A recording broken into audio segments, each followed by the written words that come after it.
लाहौर बंद हुआ है, मुख्तलिफ जो है वो शहर जो जुड़वा शहर हैं तो सारे गवर्नमेंट ने खुद किए हैं। शहादतें 2 हो चुकी हैं, उनमें से एक तो बड़ी अजीब बात है, शायद पाकिस्तान की तारीख़ का ये अलमनाक तरीन दिन है और शायद गज़ा में भी ऐसा नहीं है कि जो हमारे सैयद साहब शहीद हुए हैं उनकी लाश को दूसरा दिन है गायब कर दिया गया है और उनके साथ उनकी 2 हमशीरा और एक भाई वो भी गायब कर दिया। आप कहाँ जा रहे हैं और यहाँ से क्या मोटरसाइकिल पे सीधा निकल जाएंगे आगे? अमीर साहब कहेंगे तो हम नंगे पाँव जाने के लिए तैयार हैं, नंगे सर जाने के लिए तैयार हैं, सर के बल जाने के लिए तैयार हैं, लेट के जाने के लिए तैयार हैं। जैसे अमीर साहब का हुक्म होगा हम वैसे करने के लिए।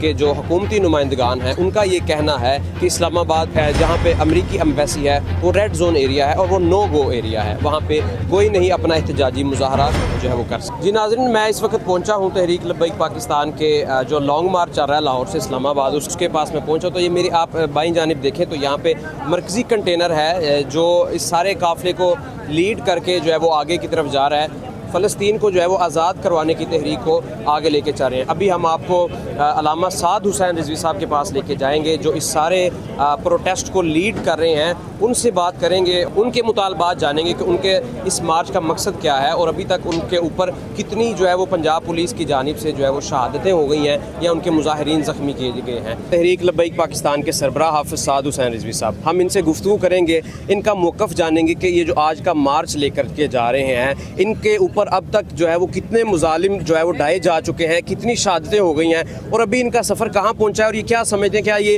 इस्लामाबाद तक पहुँच जाएंगे। सर बहुत शुक्रिया आपके वक़्त का। आप ये क्यों जा रहे हैं लेकर के काफ़िला और इसके ऊपर जो आपकी शहादतें हो रही हैं उसके ऊपर हमें तफसील से बताएं जरा। हम लेकर तो इसीलिए जा रहे हैं ताकि फ़लस्तीनियों से हम इज़हार यकजहती करें। वो जो 2 साल से जेनोसाइड का शिकार हैं गज़ा के मुसलमान, उनसे इज़हार यकजहती के लिए जा रहे हैं और तो। लेकिन सर आप जो सामने आ रहा है कि हमास का एग्रीमेंट हो गया है इसराइल के साथ, उसके ऊपर आगे जो है वो अमन मुआहदा हो गया है, तो अभी ये ज़रूरत आप समझते हैं कि अभी भी उनके हक़ में जो है वो बात करने की ज़रूरत है? अगर अमन हो जाए तो इज़हार यकजहती करना जुर्म है।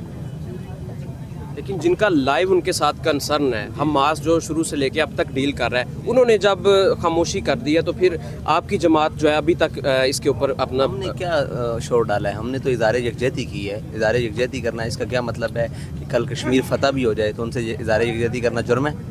शोर तो डला हुआ है, पूरा जो है वो मुल्क लाहौर बंद हुआ है, मुख्तलिफ जो है वो शहर जो जुड़वा शहर है तो सारे गवर्नमेंट ने खुद किए हैं, हमने क्या किया? आपकी कॉल से ही बंद हुए ना, यानी कि शोर तो एक वावेला तो मचा हुआ है, दफ़ा 144 लग गई है। देखें वो तो सारी इनकी अपनी नाहलियाँ हैं। हमारा जो ये मार्च था वो फैज़ाबाद के पुल से अमेरिकन एम्बेसी तक था। ये सारा तमाशा तो गवर्नमेंट ने खुद लगाया है, गोली चलाई है। आप क्या पूछ सकते हैं कि गोली क्यों चलाई गई?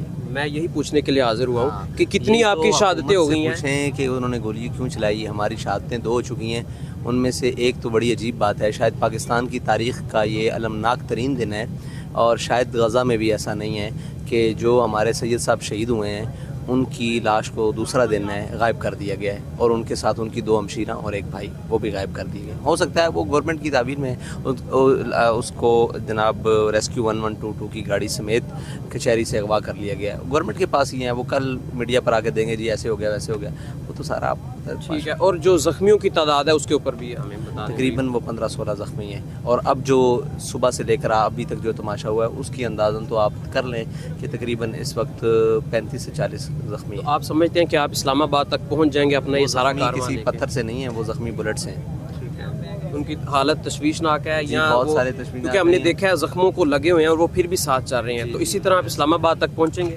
जी इंशाअल्लाह। हमारी मंजिल इस्लामाबाद नहीं है, हमारी मंजिल फ़लस्तीनियों से इज़हार यकजहती के लिए वो बुत है जिसको हमारी गवर्नमेंट ने अपने दिमाग पर सवार किया हुआ है।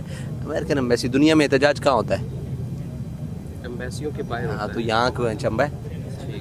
जी नाज़रीन, आपने देखा हमारे साथ तहरीक लब्बैक पाकिस्तान के सरबराह हाफिज़ साद हुसैन रिजवी मौजूद थे जिन्होंने आज का जो उनका एहतजाज चल रहा है उसके ऊपर रोशनी डाली। इस वक्त मार्च में मौजूद हैं तो ख़बरें सामने आ रही हैं कि रेंजर्स को बुला लिया गया है, पुलिस के दस्ते भी पहुँच गए हैं, आगे कंटेनर्स लगे हैं, रास्ते बंद हैं, तो आप आगे कहाँ पर जा रहे हैं? औज़ुबिल्लाहिमिनश्शैतानिर्रजीम बिस्मिल्लाहिर्रहमानिर्रहीम।